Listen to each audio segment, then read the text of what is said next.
የጽናት አባት አቶ ተስፋዬ ምንድነው የሚፈልገው የሚለው ነገር በጣም አስጨንቆታል። ምክንያቱም አንቺስ ቢሆን ችግር የለውም እንዴት የገዛ ልጁን እንደዚህ ያደርጋል ብሎ ነበረ በጣም የተገረመው። ምክንያቱም አባት በልጁ ላይ ለገንዘብ ብሎ ልጁን ይቀይራል ብሎ ማንም አያስብም።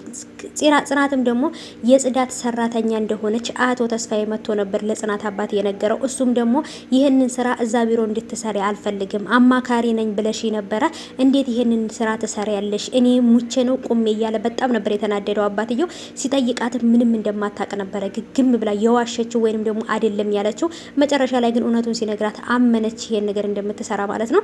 ሰላም ሰላም፣ ውድ የተከበራችሁ የቻናሌ ቤተሰቦች እንዴት ናችሁ? ከኔ ጋር ሁሉ ሰላም ነው። ሰላማችሁ ይብዛልኝ ባላችሁበት ውድ ቤተሰቦቼ። ለቻናሌ አዲስ ከሆናችሁ ሰብስክራይብ እያረጋችሁ ቤተሰቡ ነው። ነባሮች እንኳን በሰላም መጣችሁ ብያለሁ። እንግዲህ ቤተሰቦቼ ናሆምና ጽናት ከስራ ውጭ ሆነዋል። አሁን ላይ ህይወታቸውን እንዴት ነው ሊመሩ የሚችሉት? በጣም ከባድና ውስፍስፍ ነገር ውስጥ ወይንም አስጨናቂ ከባድ ነገር ውስጥ ገብተዋል። ይህም ደግሞ የሆነው በዚች ጭራቅ በሆነች ልጅ ምክንያት ነው።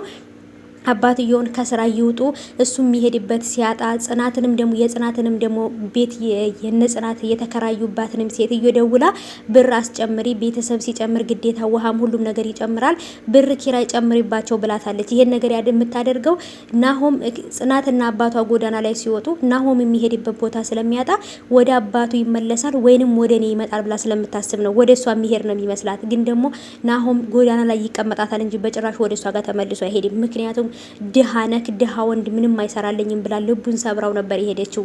ሽማግሌ ሹገር ዳዲን ተከተላ ላይ ገንዘብ ብላ ያንኛውን ሹገር ዳዲውን ደግሞ ገፊናት ይሄንን ደፍታው እሱን ገላ ነው እንደገና ወደ ናሆም የመጣችው ልጅቷ ማለት ነው። የሆነ ጭራቅ ነገር ናትና ስለዚህ በጭራሽ ደግሞ ከጽናት ጋራ ልትፎካከር አትችልም። ጽናትም ደግሞ አቶ ተስፋዬ አንቺም ሆንሽ እሱም የፈለጋችሁበት ቦታ መሄድ ትችላላችሁ፣ ልጅም ቢሆን ናሆሜ አንቺን ከመረጠ እኔን አይፈልገኝም ልጅም አይደለም ብለው ነበር ያሏት። ጭራሽ ከአባቱ ያልጠበቀችውን ነገር ነው። ከዚህ በኋላ አንድ እድል ስጡኝ ከናሆሜ ጣገብ አታዩኝም ብላ ነበር ያለቻቸው ጽናት። ግን ደግሞ በጭራሽ ናሆም ከጽናት ውጪ ማን ነው ጽናትና ኪራ ናቸው ካይምሮ ያሉት ማለት ነው። ሰምታችኋል። ናሆም ከጽናት ውጪ መኖር አይችልም ማለት ነው። ምክንያቱም እስትንፋሱ ናት፣ የልብ ትርታውን ሰምታችኋል። ግን ይቺ ጭራቅ ግን በመሀላቸው ገብታ ብዙ ነገር እያደረገች ነው። የጽናትንም ጓደኛ እናቷ ቤት ሂዳ ገንዘብ መስጠት ደህና ሰው ለመሆን እየሞከረች በጽናት ዙሪያ ያሉትን ሰዎች እያጠመደች ነው ያለችው ማለት ነው። ይሄን ሁሉ የምታደርገው ለምንድን ነው? የሰዎችን እምነት ለማግኘት። ከዛን ቀስ ብላ ግን የጽናትን ጓደኛ እናት ራሱ ልገላት ራሱ ትችላለች። መጨረሻ ላይ ምንድን ነበር ያለችው አቶ ተስፋዬ ጋራ እኛ ጽናትና ኪራ ወይንም ጽናት ከዚህ ከስራ እንድትወጣ ብቻ አይደለም በአጠቃላይ ከምድረ ገጽ ነው ጽናትን ማጥፋት የምትፈልገው። ምክንያቱም እሱ ናሆሜ ወደ እኔ መጥቶ ድጋሚ እኔን ትቶኝ ወደ ጽናት ይመለሳል። ስለዚህ የማትወጣው ጣጣ ውስጥ ነው ማስገባት ብላለች ማለት ነው።